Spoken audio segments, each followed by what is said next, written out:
Greater Hyderabad పరిధిలోని water ప్లాంట్లలో food safety అధికారులు తనిఖీలు చేశారు.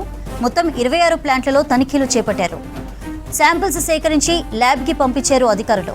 నిబంధనలు పాటించని 6 యూనిట్లకు నోటీసులు జారీ చేశారు. వాటర్ ప్లాంట్ల దగ్గర పరిసరాలు అపరిశుభ్రంగా ఉన్నట్లు గుర్తించారు. వాటర్ యూనిట్లలో మంచినీటి నాణ్యత, పరిశుభ్రతపై ప్రత్యేక దృష్టి సారించారు అధికారులు. ప్రజల ఆరోగ్యాన్ని కాపాడేందుకు కఠిన చర్యలు కొనసాగుతున్నాయని తెలిపారు అధికారులు. నిబంధనలు ఉల్లంఘిస్తే చర్యలు తీసుకుంటామని హెచ్చరించారు.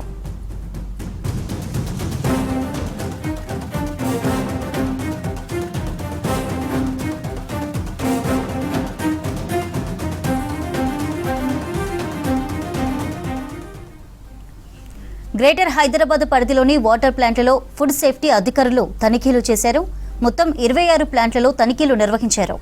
శాంపిల్స్ సేకరించి ల్యాబ్కి పంపించారు అధికారులు. నిబంధనలు పాటించని 6 యూనిట్లకు నోటీసులు జారీ చేశారు. వాటర్ ప్లాంట్ల దగ్గర పరిసరాలు అపరిశుభ్రంగా ఉన్నట్లు గుర్తించారు. వాటర్ యూనిట్లలో మంచినీటి నాణ్యత, పరిశుభ్రతపై ప్రత్యేక దృష్టి సారించారు అధికారులు. ప్రజల ఆరోగ్యాన్ని కాపాడేందుకు కఠిన చర్యలు కొనసాగుతున్నాయని తెలిపారు అధికారులు.